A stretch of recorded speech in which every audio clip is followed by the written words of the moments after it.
মার্কিন যুক্তরাষ্ট্রকে আমরা পাত্তা দিচ্ছি? মার্কিন যুক্তরাষ্ট্রের মতো একটা রাষ্ট্রকে আন্ডারমাইন করার কোনো কারণ থাকতে পারে না, কারণ পৃথিবীর মধ্যে এটা অবভিয়াসলি একটা শক্তিধর দেশ না, একটা গণতান্ত্রিক রাষ্ট্র বলা যায়।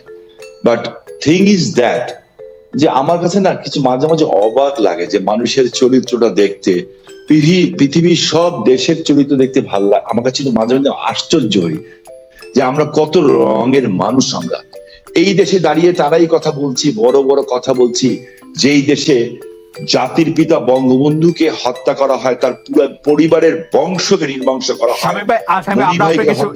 আপনাকে শুনবো আমরা জাস্ট এই পর্যায়ে ফারুক ভাইকে থামাই একটা প্রশ্ন, যে আপনি এটি সংসদে জানতে চেয়েছেন কিনা? আমি কিন্তু খুব ইমোশনালি বলেছি, কারণ আই ডোন্ট নো, কালকে আমি ফারুক ভাই আমার বড় ভাই, উনি আল্লাহ ওনাকে দীর্ঘায়ু দান করুন, আমি ভেবেছিলাম উনি আমার কথাতে বিশাল ভাবে সাপোর্ট করবেন একজন মুক্তিযোদ্ধা হিসাবে।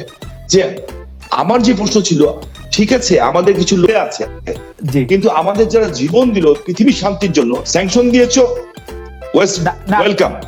আমরা ভুল করে থাকলে আমরা শাস্তি পাবো, শান্তির জন্য শান্তির নোবেল পাবো না।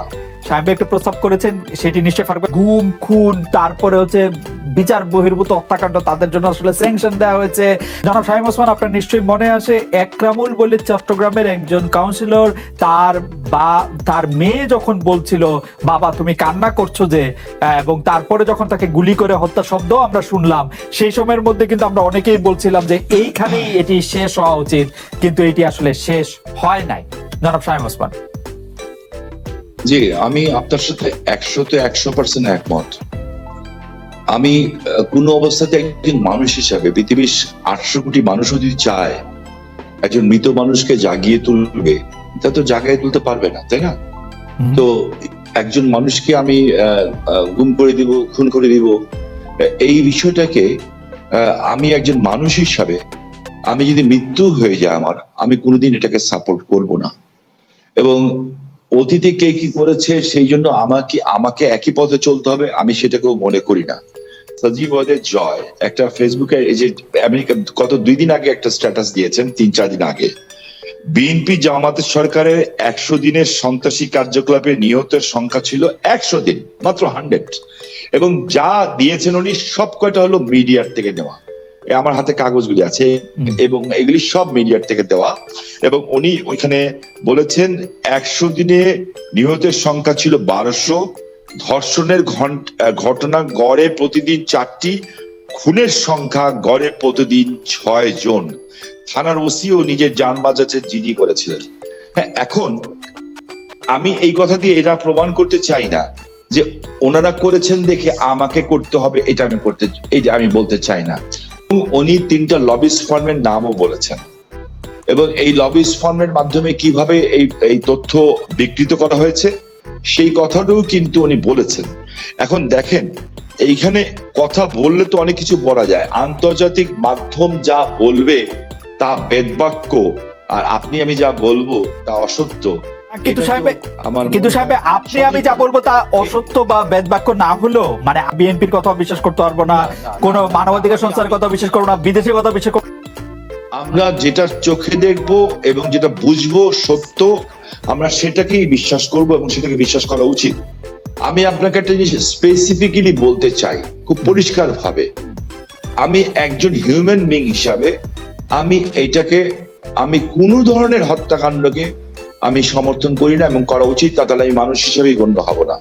এখানে একটা লিস্ট আছে আমার কাছে, বিশাল লিস্ট।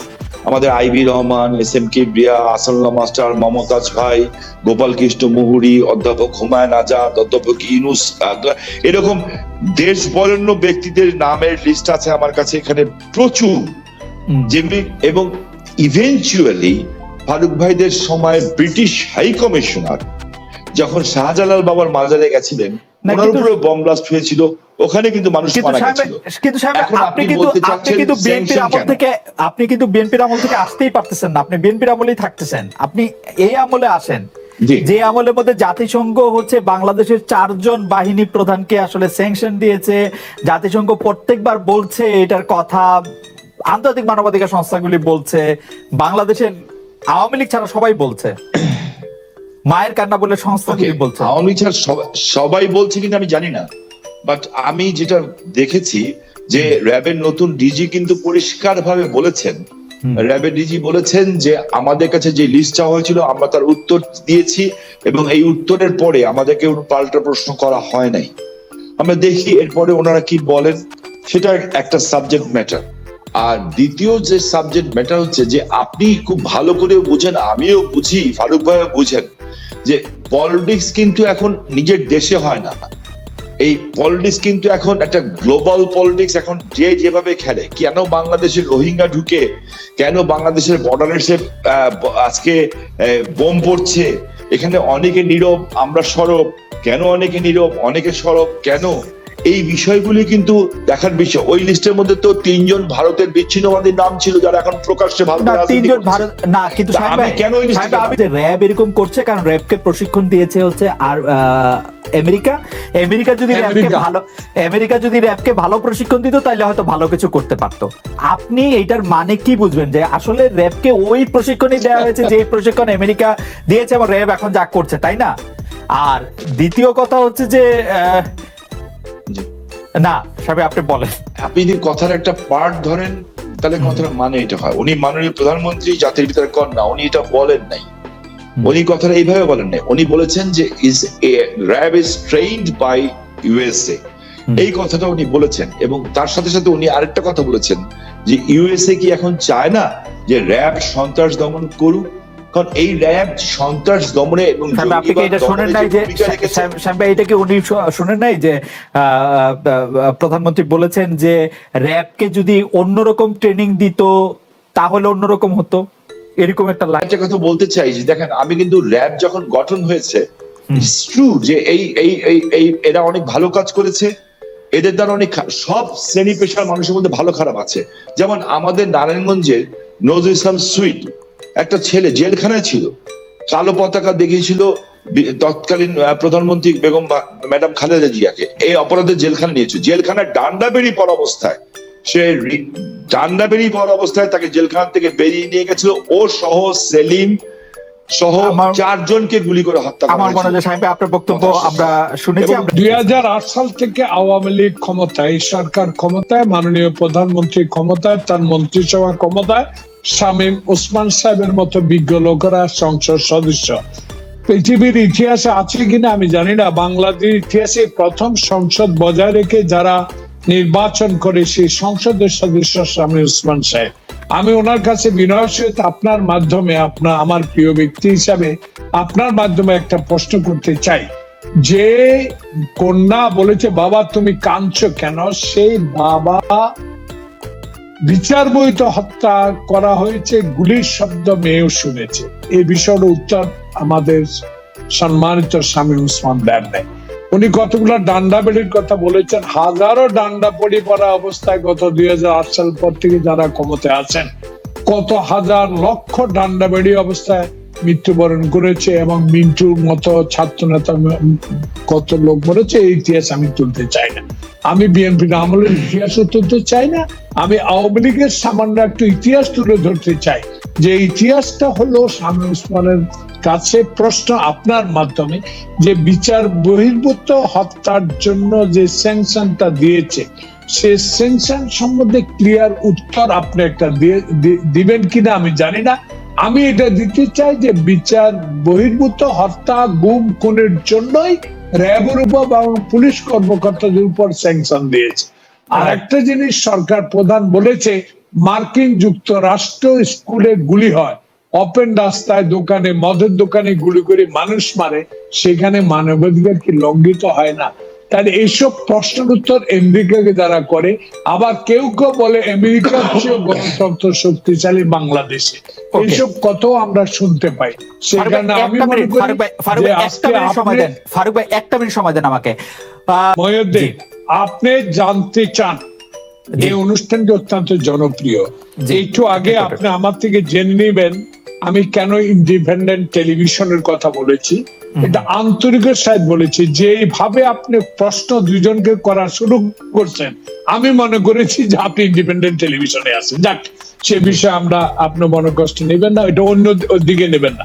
আমার প্রশ্ন ছিল যেটা, জি খালেদ মহিউদ্দিন, অনুষ্ঠানটা হলো খালেদ মহিউদ্দিন জানতে চায় আপনি জানার বিষয় অনেক প্রশ্ন আজকে করেছেন, আমিও আপনার কাছে জানার বিষয় আছে।